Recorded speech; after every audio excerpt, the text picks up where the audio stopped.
Gumising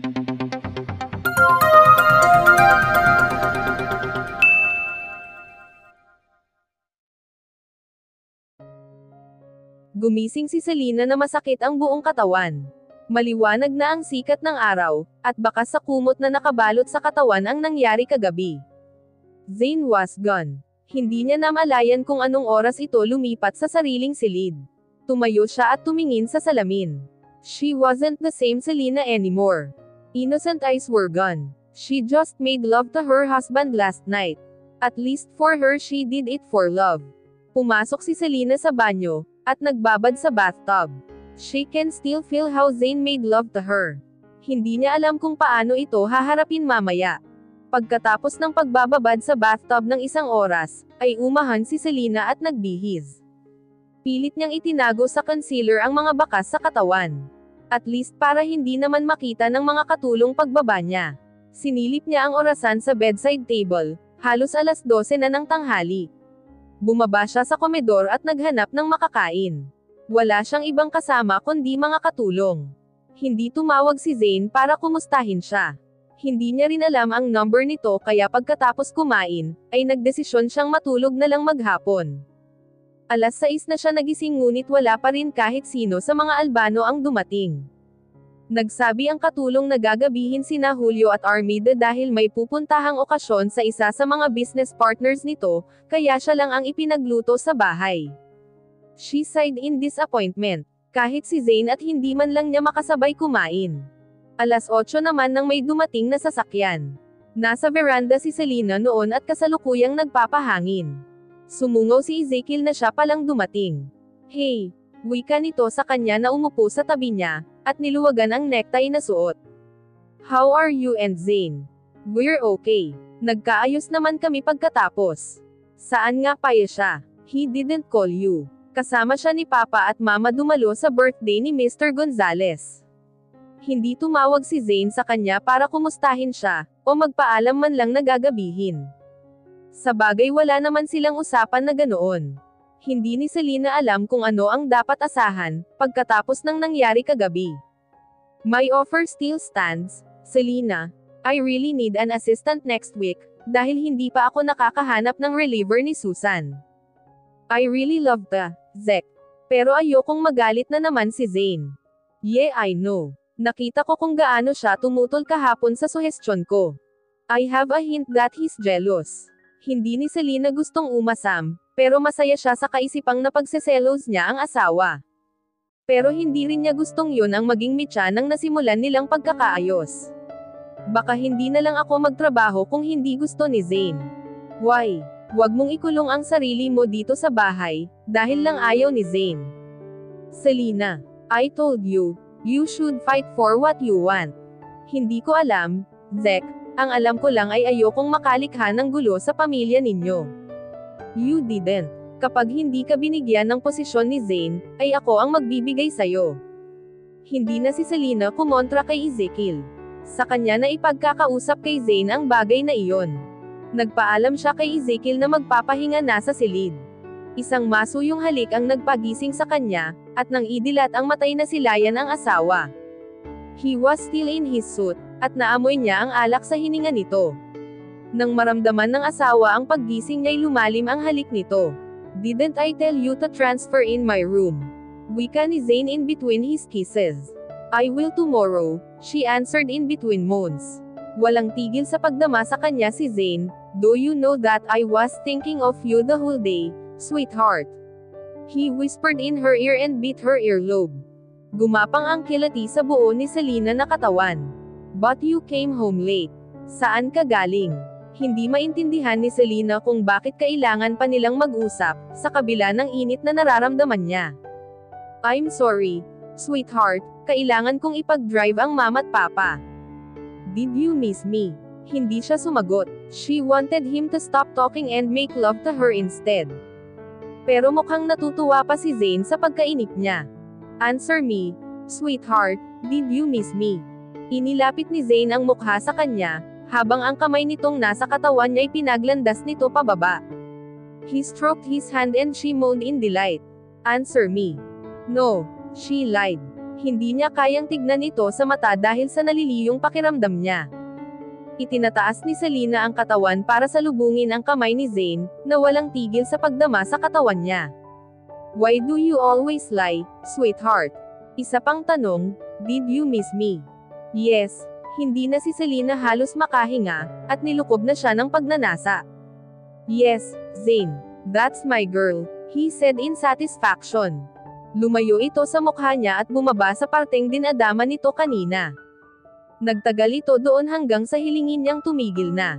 Then he positioned himself para angkinan siya. Ilang minit pa itong nanatili sa ibabaw niya bago ibinagsak ang katawan sa kama. Hinapit nito ang katawan niya, at wala pang 5 minit ay naghihilik na ito. 2:00 na ng madaling araw pagkatingin ni Selena sa orasan. Tinitigan niya ang asawa na mahimbing na natutulog. Hindi niya pagsasawa ang tignan ito araw-araw, kahit singbilis ng kidlat ito kung magalit. Masaya siyang nagkakasundo na sila at umaasa siyang tuluyang magiging matagumpay ang kanilang pagsasama. Nagdesisyon siyang matutulog na rin, nang makitang umilo ang telepono nitong nasa bedside table katabi ng susi ng kotse nito. Sino naman ang magme-message pa sa asawa niya ng ganitong oras? Maingat niyang inangat ang sarili at inabot ang telepono. At dahil hindi naman nakalock iyon ay nabasa niya ang mensaheng naroon. I enjoyed tonight, babe. Thank you for taking me home. Message me when you're at home to. Kathy ang nakalagay na sender, ang babaeng nakapulupot lagi sa asawa niya, nung kasal at nung dumating sila sa opisina nito noong sang-araw. Nagpupuyos ang dibdib niya at nawala ang antok niya. Kaya pala ni hindi man lang siya maalalang tawagan man lang dahil kasama nito ang babae niya. Sasabihin pa nitong I was thinking you the whole day. Kailangan pa ba niyang magsinungaling sa kanya, at gamitin ang magulang para pagtakpan ang ginawa nito? Masama ang gising ni Selena kinabukasan, dahil sa hindi maalis-alis sa isip na kasama ng asawa si Kathy kagabi. Wala na rin si Zayn paggising niya. 8:00 pagbaba niya'y naroon naman si Ezekiel sa komedor at nag-aalmusal. Nakabihis na ito para pumasok sa opisina. Good morning.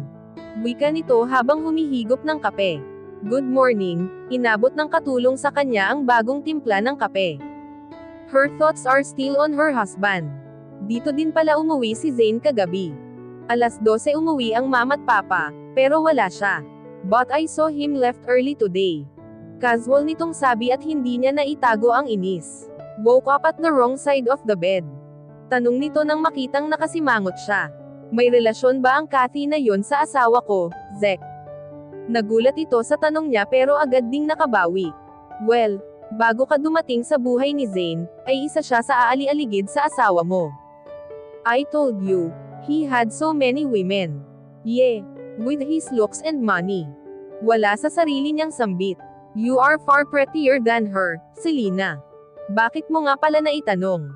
Well, ang sabi niya ipinag-drive lang niya sina mama kagabi, kaya siya sumama sa party.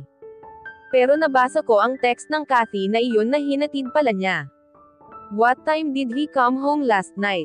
Binitawan nito ang kutsara at tinidor at dinala sa bibig ang isang baso ng tubig. His eyes are on her waiting for her answer. 2:00. And you're still awake at 2 a.m. Curious nitong tanong. Selena just realized what he was trying to convey. Yes, Zayn doesn't lock his phone. But I wonder how did you read the text? Nagpunta ka sa kwarto niya kagabi. He slept at my room. Kung namula ang pisngi niya ay hindi ni Selena alam. But Ezekiel's eyes turned fascinated. So, he finally fell from your charms, huh? That's good news, Selena. Kung ang babasehan ang pag-uwi niya ng madaling araw, para matulog sa tabi mo, I can see your husband is falling for you. But he was with Kathy, Zek, and he lied to me. Mas maganda pa rin na kausapin mo ang asawa mo, tungkol dyan para maiwasan ang hindi nyo pagkakawanawaan. Sabi mo nga kasama niya si Kathy, but he still chose to go home and be with you. She sighed in confusion. Ito ang sinasabi ni Ezekiel na isa sa dapat niyang matutunan. How to deal with Zayn's other affairs. May kilala ka bang pwedeng magturo sa akin kung paano lumangoy? Ezekiel can't contain a short bark of laughter. Of course. I will ask him to come today. But, Selena, Ang sabi ko'y pa-in-love-in mo lang ang asawa mo, pero huwag mong baliwin. Biro nito sa kanya. Natawa na rin si Selena sa sinabi ni Ezekiel. Well, hindi niya kayang bantayan ang asawa, sa mga babaeng gustong lumapit dito pero gagawin niya ang lahat, para si Zayn mismo ang magtaboy sa mga ito. Flirting your husband 101, she said to herself. Wala pang 2 oras ay dumating na ang swimming instructor na galing kay Ezekiel, his brother-in-law, isang napakakisig na binata pa ang pinadala sa kanya. If Zayn would find out, he'll be furious. Ross Eli's one hell of a hunk, guwapo at matipuno ang katawan marahil ay dahil sa pagsiswimming. Hi, beautiful. I'm at your service for today. Pamilyar sa kanya ang mukha nito. I was at your wedding. Wika ulit nito na tila nabasa ang nasa isip niya. Yes, I remember. I wonder kung meron ba sa grupo nyo ang hindi magandang lalaki. You are all good-looking. Kung hindi mo asawa si Zayn ay kikiligin ako. But noong Zayn's charm with women, duda akong bibigyan mo ako kahit isang sulyap lang. They both laughed at his joke. Pero tama ito, her eyes will be on Zayn only. As well as her heart.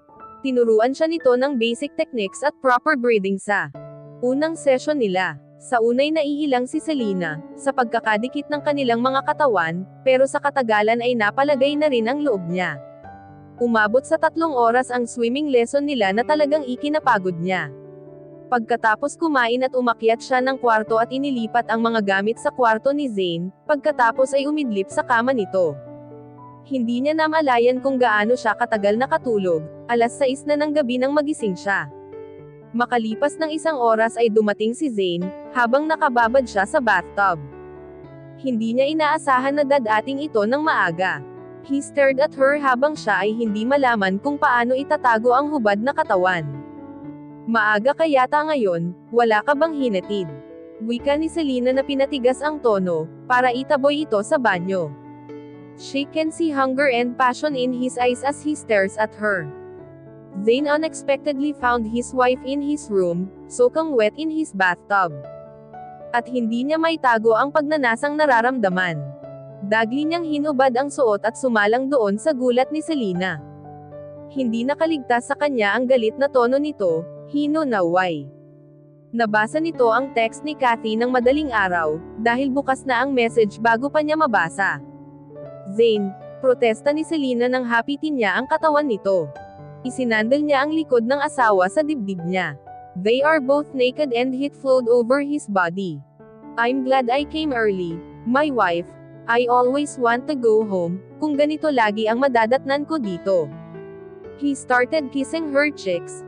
I'm sorry, sweetheart, ni-request lang ni Papa na ako ang maghatid sa kanya, dahil wala itong driver at delikado nang umuwi. Pilit namang kumakawala si Selena sa pagkakayakap niya but he was strong. Nagsinungaling ka sakin. I know and I'm sorry. Ayoko lang masira pa ang gabi natin kaya hindi ko na binanggit. Muli niyang pinaglandas ang kamay sa katawan nito habang hinahalikan ang asawa sa balikat. Tumigil ang asawa sa pagpapalag at naglabas ng mumunting helanghing, na ialong nagpainit sa pakiramdam niya. Laniharap ni Zayn sa sarili ang asawa ay marugdob na hinalikan. Within 30 minutes they made love in bathtub and in the middle of shower. Pangalawang araw ng swimming lesson ni Selena, natuto na siya kaagad. Maagang umalis si Zayn kaya maaga niya ring pinapunta si Russell. Pagkatapos naman ng swimming lesson ay sa library siya nagtungo, dahil hilig niya ang magbasa at naiinip siya sa bahay. Kapag wala nang ibang gagawin ay bumabalik siya sa pool para magsanay. Everything went smoothly, dahil ilang araw na silang hindi nag-aaway ni Zayn. Nang araw naman na iyon ay isinama siya ng asawa sa opisina. Excited itong ipinakita sa kanya ang newly furnished office na siyang gagamitin niya. Zayn appointed her as Vice President for Operation, pero dadaan siya sa 6 na buwang training, dahil hindi niya alam ang flow ng operation ng Albano Hotels. Kung sino ang tinanggal nito sa posisyon ay hindi niya pa alam. Isn't it too much, Zayn? I don't mind doing clerical jobs. Naiinip lang ako sa bahay, pero hindi naman na ganito kataas na posisyon ang ibibigay mo. Tanggi niya nang makita ang desk nameplate sa bagong office table niya. May executive chair din na halos katulad kay Zayn, couch, filing cabinet, at vault para sa mahahalagang bagay. You are my wife Selena. Katulad ng mama, magiging katuwang kita sa pagpapatakbo ng kumpanya. No more 365 days. Biro niya sa asawa. Kumunot naman ang noo nito. Do you really believe that I will allow you to leave me after 1 year? Leon ang sabi mo diba? Sumandal siya sa office table niya, facing Zayn na nakapamulsa ang mga kamay. She pouted her lips, in a sexy manner. Noon yon, when I thought I couldn't make love with my young wife. But then you're too sexy to resist. He moved closer at itinaas nito ng isang kamay ang mukha niya para salubungin ang mga mata nito. Napakadali mong akitin Zayn, paano na ang ibang babaeng gusto akitin ka? I didn't allow them ever since you became my wife. He winked at her. Hinawakan ni Zayn ang buttons ng suot niyang blouse, at isa-isang tinatanggal. I bet you haven't made love in an office table. Wika nito na namumungay ang mga mata. She can feel his need by the way he breathed. Zayn, baka may pumasok. Hinawakan ni Selena ang kamay nitong nasa leeg niya at humahaplos. Door is locked sweetheart. Bumaba ang labi nito sa leeg niya, making velvet kisses na tila inaakit siya. She stood still, waiting for Zayn to do more. Lumipat ang labi nito sa mukha niya hanggang salubungin niya ang mga halik nito. Nang ihiga siya ni Zayn sa mesa ay hindi niya nanamalayan dahil sa samat-saring emosyong lumukab sa kanya. Right there in the office table ay nagawa nitong angkinan siya ng walang kahirap-hirap. Matapos ang ilang sandali ay inaayos ni Selena na ang damit para ibalik sa dati. Makapananghalian ay nagpatawag si Zayn ng meeting para sa pag-welcome sa kanya sa Albano Corporation, as Vice President for Operation. Halata sa mama at papa ni Zayn ang kagalakan sa maayos na pagsasama nilang dalawa. Sa hapon ay nagpareserba si Zayn ng dinner sa isang 5-star hotel para sa buong pamilya. Sabi na nga at hindi ako nagkamali sa pagpili sa'yo, para mapang-asawa ni Zayn. Bigyan niyo kaagad kami ng apuha. Wika ng matandang Albano na ikinamula ng mukha ni Selena. Kinabukasan ay excited namang pumasok sa opisina niya si Hailey. Nasa Tagaytay si Zayn para sa inspection ng itatayong hotel at casino doon. Nagbilin din ito na si Hailey ang gagabay sa kanya habang wala ito. Congratulations! Napapalambat mo din ang puso ni Sir Zayn. Thank God. May agimat yata yung regalo mong bracelet eh. Meron talaga. Kaya may utang ka sakin, kailangan mo akong i-treat. Sure, saan mo gusto? Gagabihin naman si Zayn mamaya kaya free ako. Sino nga ba ang magti-train sa'yo kung wala siya? Puno ang shed ni Sir Zayn till the end of this week. Marami pa naman akong babasahing guidelines ng company, at mga contracts with suppliers. Sino nga pala ang pinalitan ko? At anong posisyon ang ipinalit sa kanya? You didn't know. No. Ayaw niyang sabihin sa akin. Then wag mo nang isipin yon. Wala namang tinanggal si Sir Zayn, siguro'y siya na lang ang kausapin mo. I guess so. Tumunog ang telepono sa mesa niya na agad niyang inangat. How are you sweetheart? Okay naman, Lako. What time are you going home? Hindi ko alam, baka malate ako pag-uwi kapag traffic sa coastal. Take a cab going home okay. Pagbalik ko dyan magha-hire ako ng personal driver mo. Okay lang akong mag-taxi Zayn, kahit jeep sanay naman ako. No sweetheart, that's final. Babalik na ako sa meeting. Take care. Binaba na nito ang telepono. May kumatok sa pinto at sumilay si Ezekiel na nakangiti. Bagay na bagay sa'yo ang opisinang ito.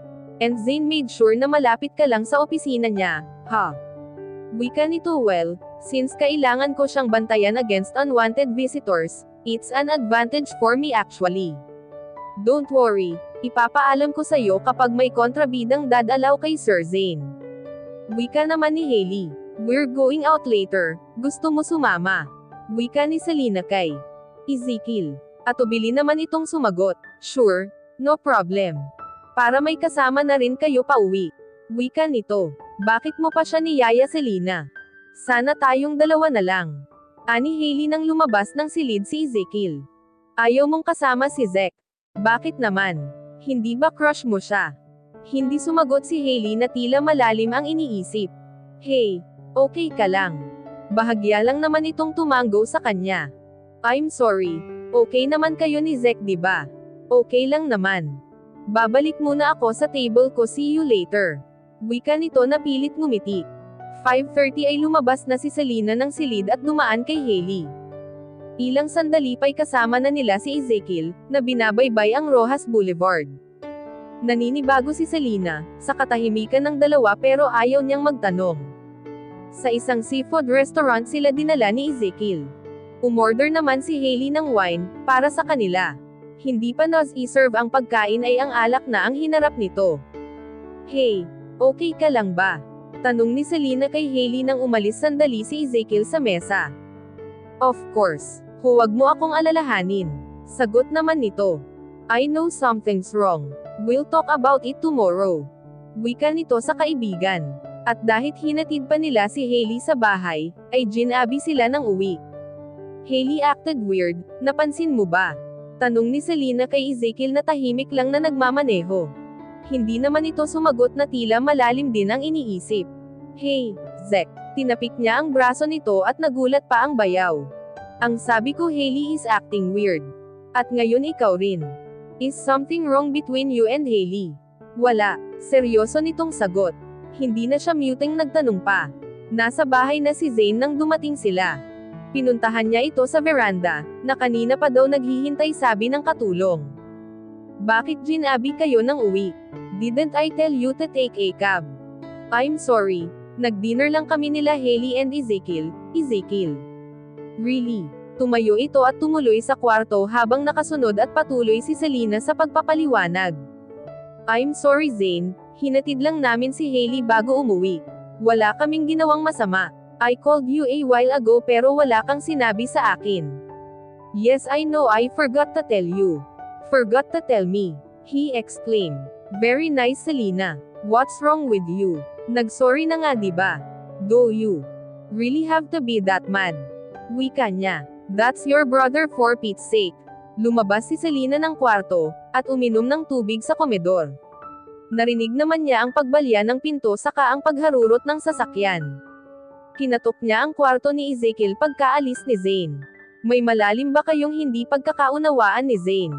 Diretsong tanong niya dito. She can't believe Zane will be furious like that dahil lang sa dinner kasama si Hailey. Nothing Selena. But your husband is temperamental aside from judgmental. Pero kung personal na away ay wala. Though sometimes may mga selos siyang wala sa Yuger tulad ng ngayon. Magkapatid kayo Zek, what's wrong with him?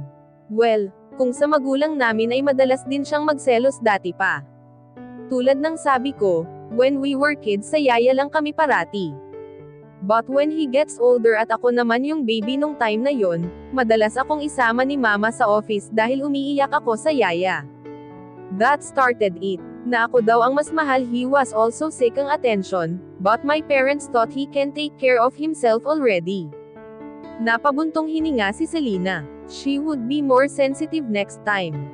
Don't worry about today Selena, kakausapin ko ang asawa mo. Thank you Zek. Good night. Bumalik siya sa silid nilang mag-asawa at naghintay na bumalik si Zane, pero inabot na siya ng antok, hindi pa rin ito dumating. Kinabukasan ay nagtaksi siya papuntang opisina at dumiretso sa silid ni Zane, pero ang sabi ni Hailey ay hindi pa ito dumadating. Kinuha rin niya ang schedule nito na sunod-sunod na meeting pala ngayong araw. Ang iba ay sa labas ng opisina, kaya malabong magkita sila. She sighed in frustration.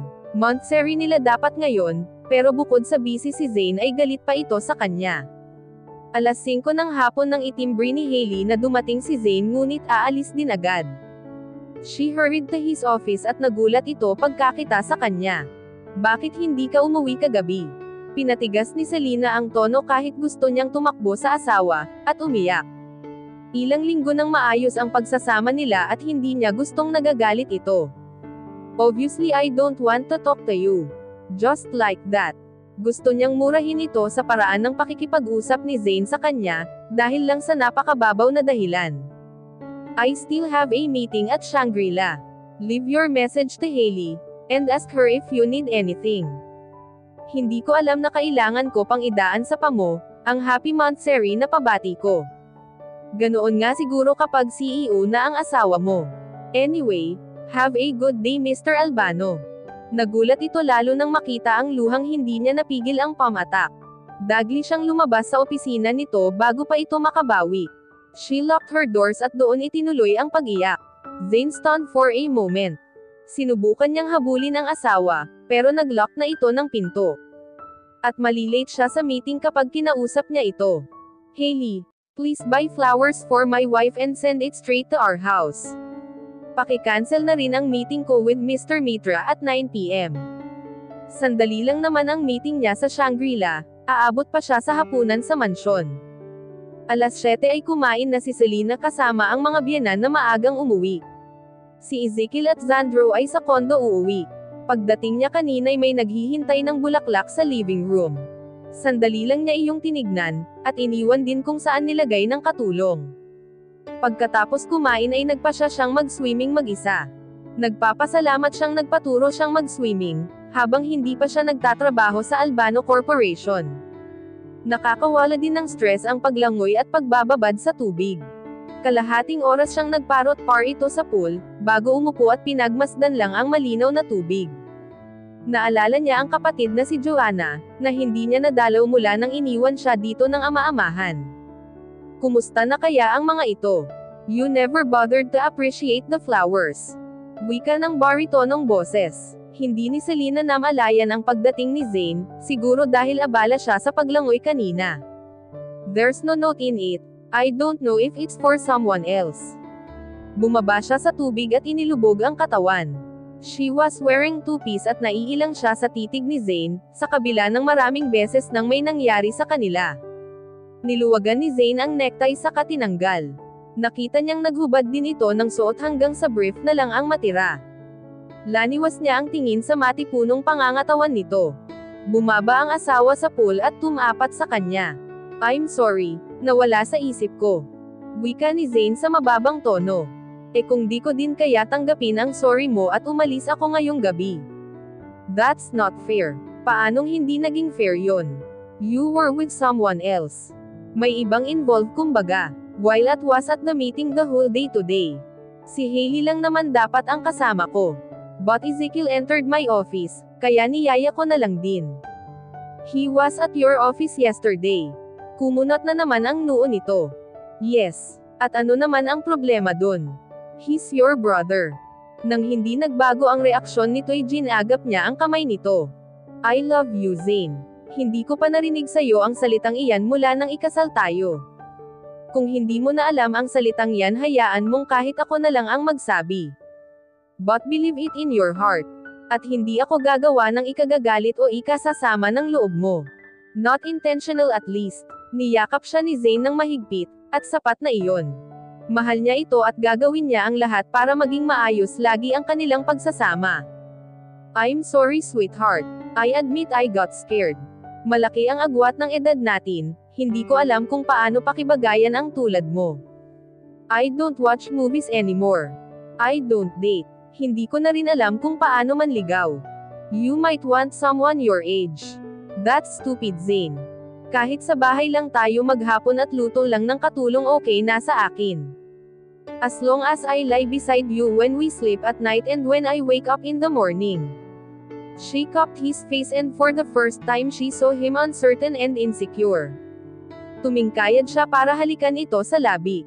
Nang bumitiw siya inipon ni Zane ang buhok niyang sa likod habang ang isang kamay ay hinapit ang katawan niya. You're so lovely in that swimsuit, pero bakit mo naisip mag-swimming ng ganitong oras? Well, ang sabi kasi nila, a way to a man's heart is through his stomach. But then hindi naman ako nagluluto so I changed my way. Malay mo makuha ko rin naman, Elsang malutong na tawa ang pinakawalan ni Zane. You're very cute. And yes sweetheart, you won my heart. Masuyo nitong sabi at hinagkan siya nitong muli. I missed making love with you last night, babawiin ko ngayong gabi.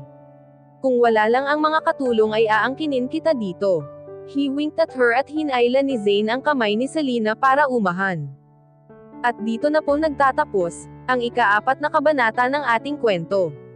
At sanay muli niyo po akong samahan, sa mga susunod pang kabanata.